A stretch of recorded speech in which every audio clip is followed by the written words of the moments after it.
Daniel sat alone at a corner table of a small roadside cafe, his spoon stirring a bowl of steaming soup he hadn't yet tasted, not because he wasn't hungry but because loneliness had a way of making food feel like just another thing to get through.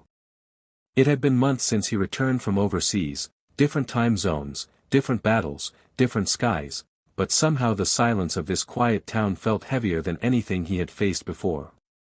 He had once dreamed of coming home to laughter, warmth, and family, but dreams don't always wait forever, and life rarely pauses for anyone's return. His parents gone, the love he once had moved on, and his home felt like a museum of memories he didn't know how to live with anymore. The sound of chairs scraping, plates clinking, and soft jazz playing couldn't fill the hollow ache sitting beside him like an invisible shadow. He thought maybe food in a public place would make him feel less alone, maybe a stranger's smile would remind him he was still human, but all he saw were families laughing, couples holding hands, friends sharing jokes, and every smile felt like a window he was staring through from the outside. He lowered his head, took a slow sip, and whispered to himself, another meal alone, just another day. Just then, the cafe door opened with a gentle ring, and a cold winter breeze swept in, along with a young woman holding the hand of a little boy no older than 6. Her coat was worn, her shoes thin, her eyes tired but still carrying a light, the kind people get from holding on even when life gives them nothing to hold. The boy's small fingers clutched hers tightly, his cheeks pink from the cold, and his stomach rumbled loud enough that even Daniel could hear. They stood near the entrance awkwardly, scanning the room like people who weren't sure they had permission to exist here. Daniel tried to look away, but the little boy's eyes caught his, big, brown, hopeful, hungry eyes, and in that moment, something in Daniel's heart shifted. The mother approached the counter, voice soft, trembling but polite, "Excuse me, is there a kid's meal that costs less than $5? The cashier glanced over with the bored expression of someone who had forgotten what struggle looked like. "Everything's on the menu, ma'am," he replied without looking up. She checked her purse, a few coins, a small crumpled bill, nothing more. She swallowed hard and whispered to her son, "Let's sit, sweetie. Mommy will think of something." The little boy nodded, trying to be brave. Kids like him learn to be brave too early. Tables were full except for one, Daniel's. She hesitated, then gently approached, voice shaking with both humility and motherly strength. "Sir, my son's hungry, and we don't have anywhere else to sit. Could we stay here a little while?" Daniel blinked, stunned, not by the request, but by how long it had been since anyone asked to be near him. His throat felt tight, he nodded before words could form. The little boy climbed into the seat opposite Daniel, staring with fascination at the steaming soup like it was a treasure. Daniel smiled weakly, pushing the bowl slightly toward him. "Would you like some?" The boy's mother's eyes widened, tears threatening. "No, no, I can't let you do that. Please don't think we're here to," but the boy whispered with innocent hunger, "Mom, it smells really good."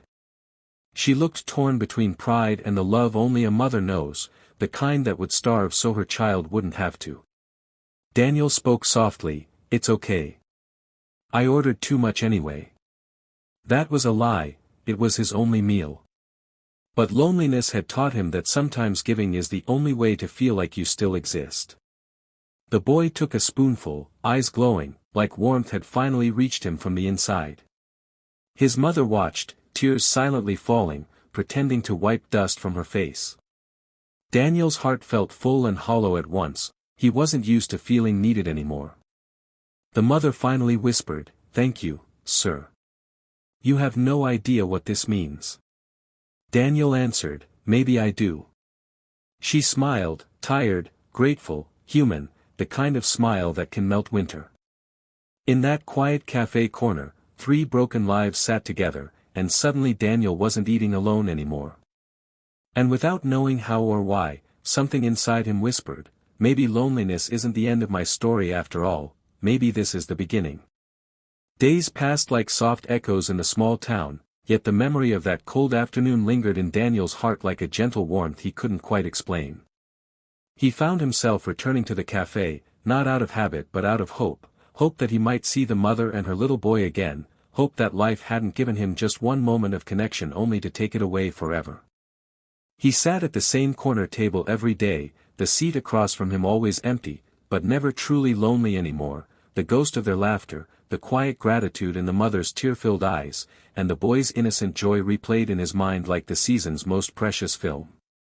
The world outside moved in predictable rhythm, workers rushing, school bells ringing, buses groaning through traffic, but inside him something had changed. He wasn't simply existing anymore, he was waiting, yearning, believing that maybe he wasn't meant to walk through life unseen. Then one morning, just when doubt began to stir, the cafe door swung open, and there they were, the same tired but brave mother, and the little boy with the hopeful eyes, both wrapped in worn coats but glowing with a warmth stronger than winter. When the boy saw Daniel, his face lit up like sunrise breaking through clouds, and he ran to the table with unfiltered excitement. "Sir!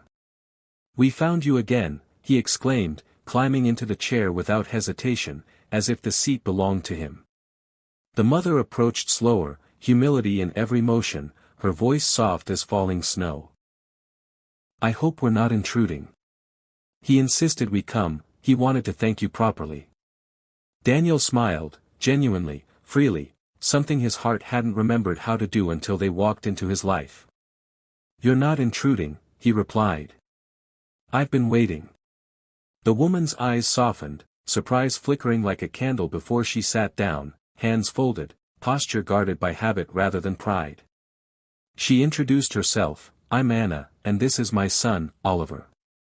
Daniel repeated their names quietly, like they were fragile treasures. For a moment, none of them spoke. Instead, they shared a peaceful silence, the kind that feels like home rather than emptiness.